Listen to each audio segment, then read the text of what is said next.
Tapping case దర్యాప్తులో కీలక పరిణామం చోటు చేసుకుంది. ఈ కేసులో ముఖ్య అనుమానితుడిగా ఉన్న హైదరాబాద్ టాస్క్ ఫోర్స్ మాజీ ఓఎస్డీ పి రాధాకిషన్ రావు సిట్ అధికారులు అరెస్టు చేశారు. అదుపులోకి తీసుకుని 10 గంటలు విచారించిన తర్వాత ఆయనను అరెస్టు చేసినట్లు పంజాగుట్ట పోలీసులు తెలిపారు. ఇవాళ కోంపల్లిలోని న్యాయమూర్తి నివాసంలో రాధాకిషన్ రావును హాజరుపరచనున్నారు పోలీసులు. మరోవైపు గతంలో టాస్క్ ఫోర్స్ ఎస్ఐబిలో పనిచేసిన Rachakonda IT cell inspector B గట్టమల్లును అదుపులోకి తీసుకున్నారు.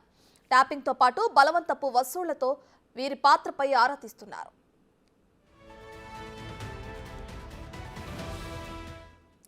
SIB OSD T Prabhakar Rao నేతృత్వంలోని టీం వ్యవహారాల్లో రాధాకిషన్ రావు కీలక పాత్ర ఉన్నట్లు తెలుస్తోంది. ఆయన తన సిబ్బందితో కలిసి వసూళ్లకు పాల్పడినట్లు దర్యాప్తులో తేలిందని సమాచారం. రాధాకిషన్ రావు బేజంగ్ బజార్లోని హవాలా వ్యాపారం చేసే వారిని బెదిరించి డబ్బులు వసూళ్లకు పాల్పడినట్లు సమాచారం.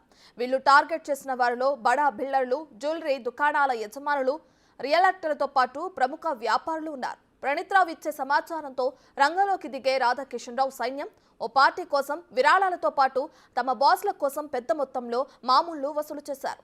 ఐపీఎస్, ఐఏఎస్లపై ప్రణీత్రావు టీం నిఘా పెట్టినట్లు గుర్తించిన దర్యాప్తు బృందం అయితే ప్రణీత్రావు అరెస్టు తర్వాత రాధాకిషన్ రావు అజ్ఞాతంలోకి వెళ్లిపోయారు. ప్రణీత్రావుతో పాటు బుచ్చంకరావు, తిరుపతన్నల విచారణలో రాధాకిషన్ రావు పాత్రపై సిట్కు అనేక ఆధారాలు లభించాయి. దీంతో పోలీసులు లుకౌట్ సర్క్యులర్ కూడా జారీ చేశారు. నాటకీయ పరిణామాల మధ్య రాధాకిషన్ రావు పోలీసులకు చిక్కారు. తాజాగా రాధాకిషన్ రావు ఇచ్చిన సమాచారం మేరకు 2 ఎస్ఐలు, 1 కానిస్టేబుల్ ను అదుపులోకి తీసుకున్నారు పోలీసులు.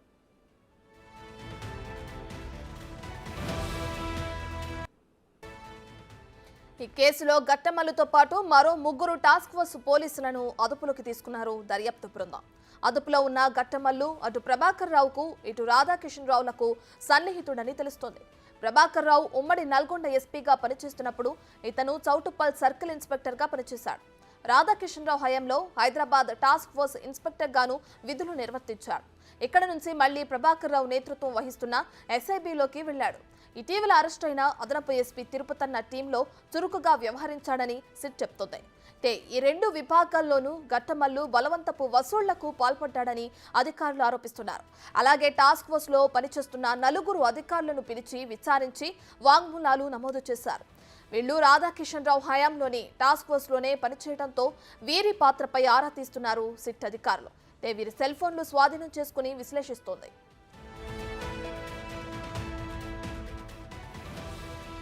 ప్రస్తుతం చెంచల్గూడ జైలులో జ్యుడిషియల్ రిమాండ్లో ఉన్న అదనపు ఎస్పీలు నాయిని బుచ్చంకరావు, మేకల తిరుపతన్నలను 5 రోజులు పోలీసు కస్టడీకి ఇస్తూ నాంపల్లి కోర్టు ఉత్తర్వులు జారీ చేసింది. కాగా ఇవాళ చెంచల్గూడ జైలు నుంచి వారిని దర్యాప్తు బృందం కస్టడీలోకి తీసుకోనుంది.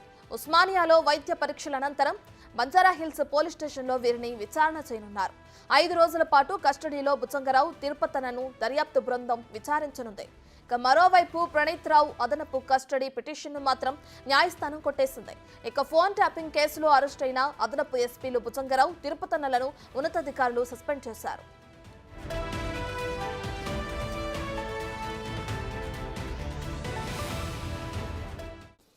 ఇదే అంశానికి సంబంధించి మరింత సమాచారాన్ని మా ప్రతినిధి సుజాత లైవ్ లో అందిస్తారు. సుజాత, ఫోన్ ట్యాపింగ్ కేసులో ముఖ్య అనుమానితుడిగా ఉన్న అటు టాస్క్ ఫోర్స్ మాజీ ఓఎస్డీ రాధాకిషన్ రావుని కూడా సిట్ అధికారులు అరెస్టు చేశారు. ఇప్పటికే ఆయన అదుపులోకి తీసుకున్న తర్వాత 10 గంటలు కూడా విచారించినట్లు తెలుస్తుంది. అయితే ఈ విచారణలో ముఖ్యంగా ఏ విషయాలు వెలుగులోకి వచ్చాయి? ఫోన్ ట్యాపింగ్కి సంబంధించినటువంటి నిందితుల సంఖ్య రాధాకిషన్ అరెస్టుతో 4కి చేరింది. అయితే మొదటి నుంచి ప్రణీత్రావు కీలక పాత్ర పోషించినట్లు ఎప్పుడైతే ప్రణీత్రావుని ఈ ఫోన్ ట్యాపింగ్కి సంబంధించినటువంటి వివరాలను అడిగి విచారించారో ఈ నేపథ్యంలోనే అనేక మంది అధికారుల పేర్లు అయితే వెల్లడించారు. అటు భుజంగరావు, తిరుపతన్నకి సంబంధించినటువంటి కస్టడీ కోరడంతో ఈ రోజు వాళ్ళిద్దరిని కూడా విచారించే అవకాశం ఉంటుంది. ఎందుకంటే భుజంగరావు అదేవిధంగా తిరుపతన్నని విచారించినటువంటి నేపథ్యంలోనే అటు రాధాకిషన్ పేరుతో పాటు మరికొంతమంది పేర్లు కూడా వచ్చాయి. కాబట్టి ఇందులో ఎవరెవరు ఉన్నారు, కీలకంగా నిన్న 10 గంటల పాటు విచారించినటువంటి బంజారాహిల్స్ పోలీస్ స్టేషన్లో అటు ఈరోజు మెజిస్ట్రేటివ్ ముందు హాజరుపరిచి రాధాకిషన్ కొన్ని స్టేట్మెంట్ని కూడా నమోదు చేశారు. ఎందుకంటే ఫోన్ ట్యాపింగ్కి సంబంధించి ఎవరు ఆదేశాలు జారీ చేశారు, ఎవరెవరివి ఫోన్ ట్యాపింగ్లు చేశారు, ఎక్కడెక్కడ హవాలా రూపంలో డబ్బులను అనేది తీసుకున్నారు అని చెప్పేసి ఈ నేపథ్యంలోనే అన్నిటిని విచారించగా కొన్ని విషయాలను చెప్పినట్లు తెలుస్తుంది. ఇంకొంతమంది ఎస్ఐలను అంటే నార్త్ జోన్కి సంబంధించినటువంటి టాస్క్ ఫోర్స్ ఎస్ఐతో పాటు అదేవిధంగా అదేవిధంగా వెస్ట్ జోన్కి సంబంధించినటువంటి రంజిత్ ఎస్ఐని, అదేవిధంగా నార్త్ జోన్కి సంబంధించినటువంటి అశోక్ని, అదేవిధంగా కానిస్టేబుల్ అయినటువంటి శ్రీకాంత్ని కూడా అదుపులోకి తీసుకున్నట్లు తెలుస్తుంది. ఎందుకంటే ముఖ్యంగా ఫోకస్ పెట్టారు ప్రస్తుతం పోలీస్ శాఖలో ఉన్నటువంటి ఎవరైతే అధికారులు ఉన్నారో గతం నుంచి కూడా వీళ్ళ ఆదేశాల మేరకు, ఉన్నత ఆఫీసర్ల ఆదేశాల మేరకే వీళ్ళు ఫోన్ ట్యాపింగ్ చేయడం అనేది కొన్ని విషయాలు సేకరించినటువంటి అధికారులు ఇప్పుడు వీళ్ళ మీద ఫోకస్ పెట్టారు. అసలు ఎవరెవరు రాజకీయ నాయకులు ఆదేశాలు చేశారు, ఎందుకంటే గత ప్రభుత్వంలో బీఆర్ఎస్ హయాంలోనే ఫోన్ ట్యాపింగ్కి సంబంధించినటువంటి వ్యవహారాలన్నీ కూడా నడిపించారు. కాబట్టి ఈరోజు మెజిస్ట్రేటివ్ ముందు అటు రాధాకిషన్ని హాజరుపరిచే ముందుగా వైద్య పరీక్షలు నిర్వహిస్తారు, తర్వాత మెజిస్ట్రేటివ్ ముందు కూడా హాజరుపరుస్తారు. ఇప్పటికే కస్టడీకి తీసుకున్నటువంటి అటు భుజంగరావు కావచ్చు, తిరుపతి అన్నల దగ్గర నుంచే కీలకమైన సమాచారం అందుతుంది. మొదట రాధాకిషన్ ఇక్కడ విదేశాలకు పారిపోయారు, ఇక్కడ లేరు అన్న సమాచారం ఉన్న నేపథ్యంలోనే ఇక్కడిక్కడే ఉన్నారు. కానీ పోలీసులకు మాత్రం ఎక్కడా కూడా దొరకకపోవడంతో నిన్న పోలీసులు అదుపులోకి తీసుకొని విచారించిన తర్వాతనే రాధాకిషన్ రావును అయితే మాత్రం అరెస్ట్ చేశారు. కాబట్టి కీలకంగా హవాలా రూపంలో ఏదైతే ట్రాన్సాక్షన్లు చేస్తూ ఉంటారో వాళ్ళ మీద ఫోకస్ పెట్టి అటు బంగార వ్యాపారాలు, డైమండ్కి సంబంధించినటువంటి వ్యాపారాలు చేసే వాళ్ళని టార్గెట్గా చేసుకొని తమ వ్యక్తిగతల కోసమే కేవలము డబ్బులని రాబట్టుకోవడానికి ఆర్థికపరమైన లావాదేవీలను వాళ్ళ మధ్య చేసినట్లుగా తెలుస్తుంది. ఈ నేపథ్యంలో ఎవరెవరి దగ్గర ఎంత డబ్బులను వసూలు చేశారు అనే విషయాలు కూడా అడిగి తెలుసుకొని వాళ్ళ స్టేట్మెంట్ని అయితే రికార్డ్ చేశారు. ఇంకా ఇందులో ఎవరైనా కీలకమైన వ్యక్తులు, ప్రధానంగా ఐఏఎస్ ఐపీఎస్కి సంబంధించినటువంటి అధికారుల ఫోన్లు కూడా ట్యాపింగ్ చేసినట్లు తెలుస్తుంది. వీళ్ళ వ్యవహారంలో ఎవరెవరు ఇన్వాల్వ్ అయ్యారు, ఎక్కడెక్కడ వార్ రూమ్స్ని ఏర్పాటు చేశారు, అసలుకి ఈ వార్ రూమ్స్కి సహకరించినటువంటి వాళ్ళలో ఎవరైనా రాజకీయ నేతలు ఉన్నారా అనే కోణంలో కూడా విచారిస్తున్నారు. ముందుగా అయితే మాత్రము కేవలము ఇటు పోలీస్ శాఖలో ఉన్నటువంటి రిటైర్డ్ అధికారులు కూడా వీటికి పూర్తి స్థాయిలో సహకరించినట్లు తెలుస్తుంది. వీళ్ళ స్టేట్మెంట్ చెప్పిన దాంట్లో అటు కీలకంగా వ్యవహరించినటువంటి వాళ్ళని అదుపులోకి తీసుకున్న తర్వాత ఒక్కొక్కరిగా అటు రాజకీయ నాయకులు కావచ్చు, మరోవైపు ఈ వ్యాపార రంగాలకి సంబంధించినటువంటి ఎవరెవరు ఫోన్లు ట్యాపింగ్ చేశారనే దాని మీద కూడా కీలకంగా విషయాలను రాబట్టే అవకాశం ఉంటుంది. ఎందుకంటే ఈరోజు కస్టడీలో ఉన్నటువంటి వీళ్ళిద్దరే కీలకం కాబట్టి మరొకసారి ఈరోజు కానీ ఒకవేళ నాంపల్లి కోర్టులో హాజరుపరిచిన తర్వాత రాధాకిషన్ని అటు జైలుకి తీసుకెళ్లిన తర్వాత మళ్ళీ కస్టడీ పిటిషన్ కూడా రేపు దాఖలు చేసే అవకాశం ఉంటుంది. కాబట్టి ఒకవేళ కస్టడీ పిటిషన్ దాఖలు చేస్తే మాత్రం ఖచ్చితంగా వీరు ముగ్గురిని ఎదురెదురుగా కూర్చోబెట్టి విచారించే అవకాశం కూడా ఉంటుంది.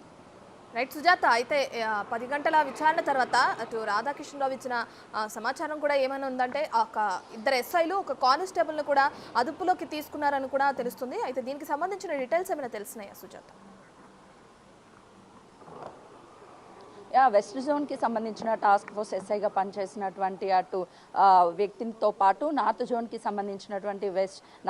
సంబంధించిన టాస్క్ ఫోర్స్ ఎస్ఐని కూడా అదుపులోకి తీసుకున్నారు. అశోక్, అదేవిధంగా ఇటు శ్రీకాంత్ కానిస్టేబుల్గా ఉన్నటువంటి వాళ్ళని అదుపులోకి తీసుకొని పూర్తి స్థాయిలో విచారిస్తున్నారు. ఎందుకంటే అటు రాధాకిషన్ చెప్పినటువంటి వాళ్ళు ఎవరైతే ఉన్నారో వాళ్ళ పేర్లు ఆధారంగానే ఈ ముగ్గురిని కూడా విచారిస్తున్నారు. వీళ్ళు కానీ ఒకవేళ ఇందులో పాత్రదారులు కానీ అయినట్లయితే మాత్రం వీళ్ళని కూడా అటు అరెస్ట్ చేసి తర్వాత కస్టడీకి తీసుకునే అవకాశం ఉంటుంది. ఎందుకంటే పోలీస్ విభాగంలో పనిచేసేటువంటి కీలక వ్యక్తులే ఇందులో ఉన్నట్టుగా తెలుస్తుంది. ఎందుకంటే వెస్ట్ జోన్ టాస్క్ ఫోర్స్గా అటు రంజిత్ గత కొన్ని సంవత్సరాల నుంచి చేస్తున్నాడు, నార్త్ జోన్ టాస్క్ ఫోర్స్ ఎస్ఐగా అశోక్ చేస్తున్నాడు. కాబట్టి కానిస్టేబుల్ శ్రీకాంత్ వీళ్ళు ముగ్గురు కీలక పాత్ర పోషించారు.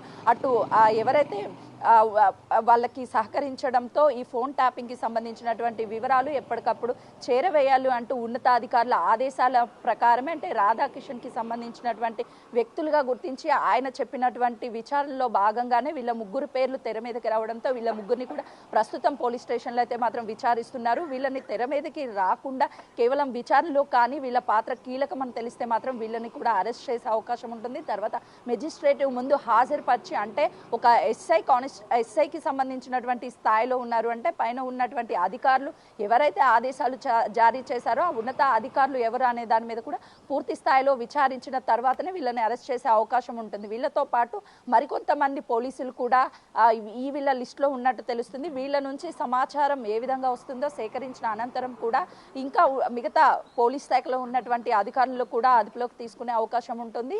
అరెస్ట్ చేయడం కంటే ముందుగా కూడా వీళ్ళ పాత్ర ఏ విధంగా ఉంది, హవాలా డబ్బులు మాత్రమే వీళ్ళు ట్రాన్సాక్షన్ జరిగే సమయంలోనే లేకపోతే ఎన్నికల సమయంలో కూడా వీళ్ళ పాత్ర ఉందా, ఎక్కడెక్కడ వీళ్ళ ఆధ్వర్యంలో వార్ రూమ్లు ఏర్పాటు చేశారు, ఎలాంటి ఆధారాలను సేకరించారు అనే దాని మీద కూడా పూర్తి స్థాయిలో అయితే మాత్రం ఫోకస్ పెట్టారు.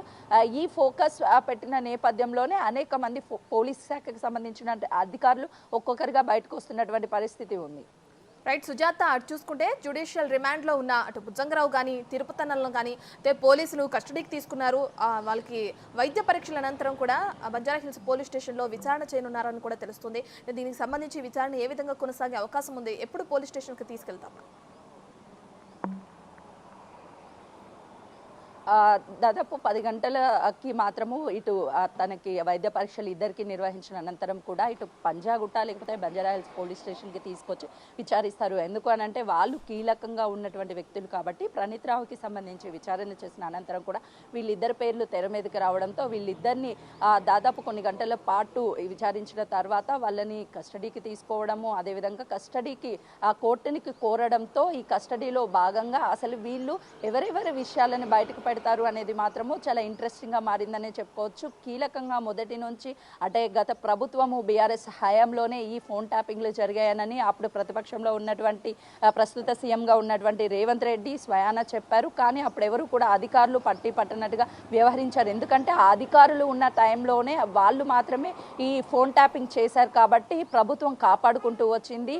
నిన్న కేటీఆర్ మాట్లాడిన సందర్భంలో కూడా 1-2కి సంబంధించినటువంటి ఫోన్ ట్యాపింగ్లు అయ్యి ఉండొచ్చు, అందులో ఏముంది అనే విధంగా మాట్లాడారు. మరోవైపు బీజేపీకి సంబంధించినటువంటి పెద్దలు కూడా మా ఫోన్లు కూడా ట్యాపింగ్ జరిగాయని చెప్పి మాట్లాడుతున్నారు. కాబట్టి ఈ విషయాలకి సంబంధించి కేవలం వీళ్ళిద్దరికీ రాజకీయ పరంగా రాజకీయ నేతలు ఎవరెవరు ఫోన్లు ట్యాపింగ్ చేశారు, ఇందులో ఇంకా ఎవరెవరు భాగస్వాములు ఉన్నారు, వార్ రూమ్స్లో ఎలాంటి విషయాలను వీళ్ళు విన్నారు, వార్ రూమ్కి సంబంధించినటువంటి అటు టూల్స్ ఏవైతే ఉంటాయో వాటిని అన్నిటినీ కూడా ఎక్కడి నుంచి సేకరించారు అనే విషయాల మీద విచారించే అవకాశం ఉంటుంది. వీళ్ళు చెప్పే విషయాలను బట్టి మరికొంతమంది కూడా ఉచ్చు బిగించుకునే అవకాశం ఉంటుంది. కీలకంగా పోలీస్ శాఖలోనే మరికొంతమంది అధికారులు వీళ్ళకి ఎప్పటికప్పుడు విషయాలను చేరవేస్తూ అదేవిధంగా ఆదేశాలు జారీ చేయడంతో వీళ్ళు ఆ విషయాలను వేరొక వ్యక్తులకి అయితే మాత్రము పంపించినట్లు తెలుస్తుంది. వ్యక్తిగత అవసరాల కోసమే అంటే ఫోన్ ట్యాపింగ్కి సంబంధించి మొదటి నుంచి కూడా రాజకీయ పరంగా అయితే మాత్రము దుమారం లేపుతుందనే చెప్పుకోవచ్చు. రాజకీయాల్లో మళ్ళీ పార్టీ తిరిగి అధికారంలోకి రావాలని బీఆర్ఎస్ నేతలకి సంబంధించిన వాళ్ళు ఫోన్ ట్యాపింగ్ చేయించారు అని చెప్పేసి ఆరోపణలు వచ్చినప్పటికీ ఈ మధ్య విచారిస్తున్నటువంటి నేపథ్యంలోనే అటు బీఆర్ఎస్కి సంబంధించినటువంటి కొంతమంది మాజీ మంత్రులు కూడా ఉన్నట్లయితే మాత్రము సమాచారం అందుతుంది. కాబట్టి వీళ్ళు ఎవరెవరికి సమాచారం అందించారు అనే దాని మీద ఆరా తీయడంతో పాటు పర్సనల్గా వీళ్ళు ఎలాంటి ఆస్తులను సంపాదించుకున్నారు, అదేవిధంగా వీళ్ళ బ్యాంక్ ట్రాన్సాక్షన్ల మీద కూడా ఆరా తీయబోతున్నారు. హవాలా రూపంలోనే కాకుండా కొంతమంది ప్రముఖులకి సంబంధించినటువంటి ఫోన్లు కూడా ట్యాపింగ్ చేసే వ్యక్తిగత అవసరాల కోసం వాళ్ళు ఆ డబ్బుని లాభం పొందడానికే వసూలు చేసుకున్నట్లుగా కూడా అధికారులు అయితే మాత్రం గుర్తించారు. ఈ రోజు విచారించిన తర్వాత అటు కీలకమైన వ్యక్తులు పోలీస్ శాఖకు సంబంధించే కాకుండా అటు రాజకీయ పరంగా ఉన్నటువంటి కీలక నాయకులు కూడా వెలుగులోకి వచ్చే అవకాశం ఉంటుంది. వాళ్ళు ఇచ్చినటువంటి స్టేట్మెంట్ ని రికార్డ్ చేసుకున్న తర్వాత తదుపరి వ్యక్తులను కూడా విచారించే అవకాశం ఉంటుంది. Right, thank you Sujatha.